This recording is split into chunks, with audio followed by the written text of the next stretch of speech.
الحمد لله رب العالمين والصلاة والسلام على سيد المرسلين اما بعد فاعوذ بالله من الشیطان الرجیم بسم اللہ الرحمن الرحیم۔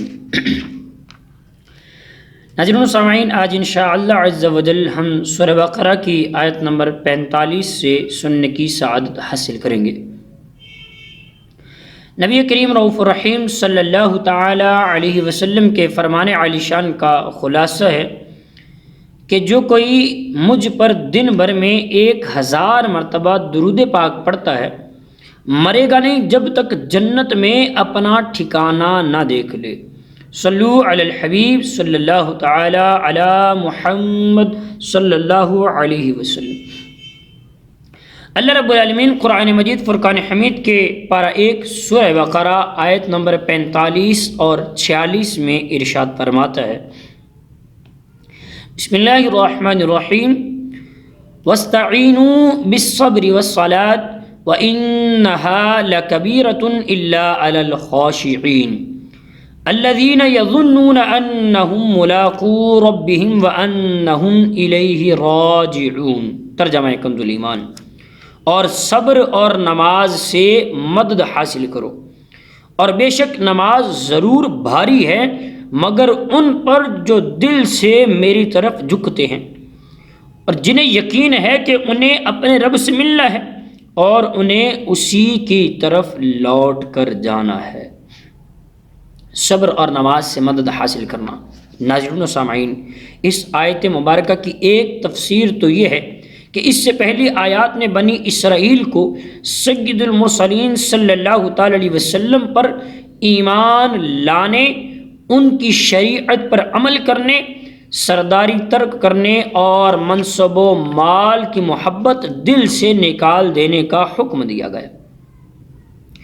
اس آیت میں ان سے فرمایا جا رہا ہے کہ اے بنی اسرائیل، اپنے نفس کو لذتوں سے روکنے کے لیے صبر سے مدد حاصل کرو، اور اگر صبر کے ساتھ ساتھ نماز سے بھی مدد حاصل کرو تو سرداری اور منصب کی، مال کی محبت دل سے نکالنا تمہارے لیے آسان ہو جائے گا۔ بے شک نماز ضرور بھاری ہے، البتہ ان لوگوں پر بھاری نہیں جو دل سے میری طرف جھکتے ہیں۔ مگر دوسری تفسیر یہ ہے کہ اے مسلمانوں، تم رضائے الہی کے حصول اور اپنی حاجتوں کی تکمیل میں صبر اور نماز سے مدد حاصل کرو۔ ناظرین و سامعین، کتنی پیاری تعلیم ہے، سبحان اللہ، ماشاء اللہ۔ صبر کی وجہ سے قلبی طاقت و قوت میں اضافہ ہوتا ہے، اور نماز کی برکت سے اللہ تعالیٰ سے تعلق مضبوط ہوتا ہے۔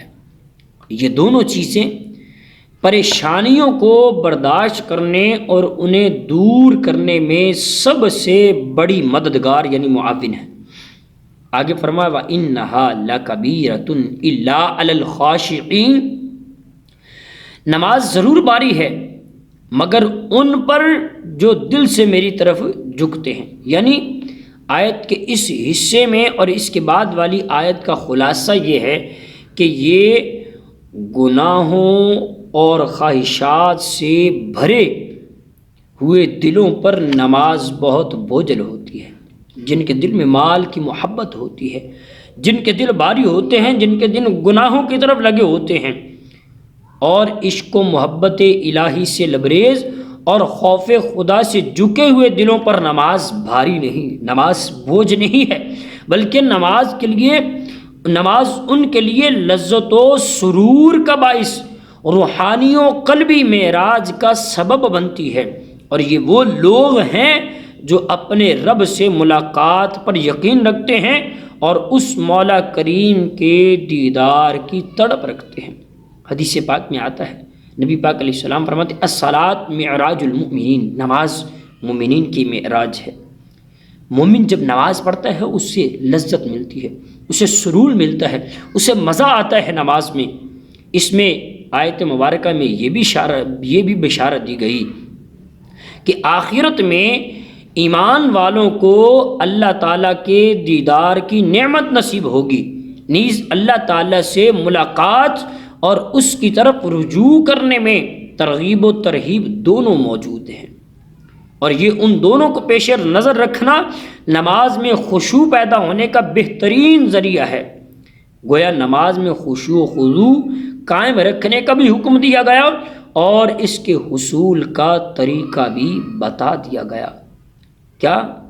کہ نماز اللہ تعالی کی خوشنودی کا سبب ہے، نماز باعث نجات ہے، نماز دلوں کو راحت دیتی ہے، نماز سے بندے کو ذہنی سکون ملتا ہے، نماز جب بندہ پڑھنے آتا ہے وہ اپنے رب سے تعلق قائم کر لیتا ہے، جب بندہ نماز کے لیے کھڑا ہوتا ہے تو وہ اپنے رب سے رجوع کر رہا ہوتا ہے اور اپنے رب سے باتیں کر رہا ہوتا ہے۔ ایک بزرگ رحمۃ اللہ تعالی علیہ بڑی پیاری بات ارشاد فرماتے ہیں میں جب نماز پڑھتا ہوں مجھے روحانیت ملتی ہے، میرے دل کو قرار ملتا ہے، میرے دل کو سکون ملتا ہے۔ آج ہم غور کریں کہ نماز نہیں پڑھتے تو کیا ہمارے دلوں کے اندر سکون ہے؟ ہماری ہمیں روحانیت مل رہی ہے؟ نہیں، دل پریشان ہے، ذہن پریشان ہے۔ تو آئیں نماز اور صبر سے اللہ سے مدد حاصل کریں، اللہ تبارک و تعالیٰ سے نماز پڑھ کے مدد مانگے، صبر کر کے اللہ سے مدد مانگے، انشاءاللہ وہ کریم ضرور مدد فرمائے گا۔ آگے آیت نمبر 47 میں اللہ رب العالمین ارشاد فرماتا ہے، یا بنی اسرائیل اذکروا نعمتی التی انعمت علیکم وانی فضلتکم علی العالمین۔ ارشاد فرمایا اے یعقوب علیہ السلام کی اولاد، یاد کرو میرا وہ احسان جو میں نے تم پر کیا، اور یہ کہ میں نے تمہیں اس سارے زمانے پر فضیلت دی۔ ناظرین و سامعین، یہاں سے ایک بار پھر بنی اسرائیل کو اللہ تعالیٰ کے احسانات یاد کرنے کا حکم دیا جا رہا ہے تاکہ وہ اللہ تعالیٰ کے حبیب صلی اللہ تعالی علیہ وسلم کی اطاعت ترک کرنے سے ڈریں اور ان پر حجت پوری ہو جائے۔ ناظرین و سامعین، یاد رہے کہ ان آیات میں بنی اسرائیل کے ان لوگوں سے خطاب کیا جا رہا ہے جو سید المرسلین خاتم النبیین صلی اللہ تعالی علیہ وسلم کے مقدس زمانہ مبارکہ میں موجود تھے، اور انہیں اللہ تعالیٰ کی جو نعمتیں یاد کرنے کا حکم دیا جا رہا ہے وہ یہ ہیں۔ اللہ تعالیٰ کی نعمتیں جو بنی اسرائیل پر ہوئیں وہ کون سی ہیں؟ فرمایا تمام اہل زمانہ پر فضیلت اور برتری انہیں دی گئی تھی۔ بنی اسرائیل کو دریا میں ان کے لیے رستے بنائے گئے تھے۔ نمبر 3، فرعون سے انہیں نجات دی گئی تھی۔ نمبر 4، تورات شریف انہیں عطا کی گئی تھی۔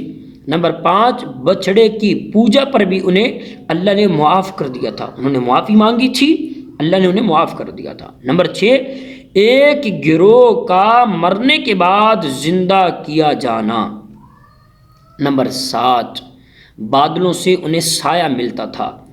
نمبر 8، منو سلوہ ان کے لیے اتارا گیا، جی ہاں بنی اسرائیل کے لیے منو سلوہ اتارا گیا۔ نمبر 9، پانی کے 12 چشمے ان کے لیے جاری کیے گئے۔ اور نمبر 10، زمینی اناج عطا کیا گیا۔ یہ ساری نعمتیں ان کے آباء و اجداد کو عطا کی گئیں، یعنی بنی اسرائیل کو عطا کی گئی تھیں، اور چونکہ جو نعمت آباء و اجداد کو ملی ہوں وہ ان کی اولاد کے حق میں بھی نعمت ہوتی ہے، اس لیے ان سے فرمایا جا رہا کہ اے یعقوب علیہ السلام کی اولاد، میرا وہ احسان یاد کرو۔ کون سا؟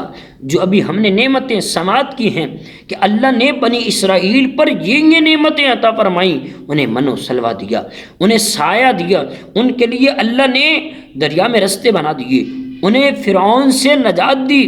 یہ ساری نعمتیں اللہ تبارک و تعالی ارشاد فرما رہا ہے جو میں نے تم پر کی ہیں، اور اے محبوب علیہ الصلوۃ والسلام کی پیروی کر کے اور ان کے دین میں داخل ہو کر میری ان نعمتوں کا شکر ادا کرو۔ بنی اسرائیل کی نعمتوں کو سامنے رکھ کر امت مصطفیٰ صلی اللہ علیہ وسلم پر ہونے والے انعامات کو شمار کریں تو ہم سمجھ سکتے ہیں کہ شکر گزاری کا تقاضا ہم سے کس قدر طلب کیا جا رہا ہے، ہم سے کس قدر مطلوب ہے کہ ان پر اتنے انعام کیے گئے تو ہم پر تو ان سے زیادہ انعامات و انکرام کی بارش ہے۔ سب سے بڑھ کر یہ اللہ نے تمام انبیاء کے سردار سید الانبیاء صلی اللہ علیہ وسلم کا امتی ہونے کا ہمیں شرف عطا فرمائے۔ آگے فرمایا انی فضلتکم علی العالمین، اس سے مراد یہ کہ بنی اسرائیل کو ان کے زمانے میں تمام لوگوں سے فضیلت عطا کی گئی، اور جب حضور پر نور صلی اللہ علیہ وسلم دنیا میں تشریف لے آئے تو یہ فضیلت آپ کی امت کو عطا کی گئی، اور اللہ تعالیٰ نے اپنے حبیب صلی اللہ علیہ وسلم کی امت کو سب امتوں سے افضل بنایا۔ آل عمران آیت نمبر 110 میں اللہ رب العالمین نے ارشاد فرماتا کنتم خیر امت اخرجت للناس، اے مسلمانوں تم بہترین امت ہو جو لوگوں کی ہدایت کے لیے بھیجی گئی، ظاہر کی گئی۔ ناظرین و سامعین، اب غور کریں اللہ تبارک و تعالی اپنے محبوب کے صدقے ہمیں کتنی فضیلتیں عطا فرمائی ہیں۔ ہم نماز پڑھیں، محبوب علیہ السلام کی سیرت مبارکہ پر عمل کریں، اللہ تبارک و تعالی ہمیں عمل کرنے کی توفیق عطا فرمائے۔ آمین بجاہ نبی الامین صلی اللہ علیہ وسلم۔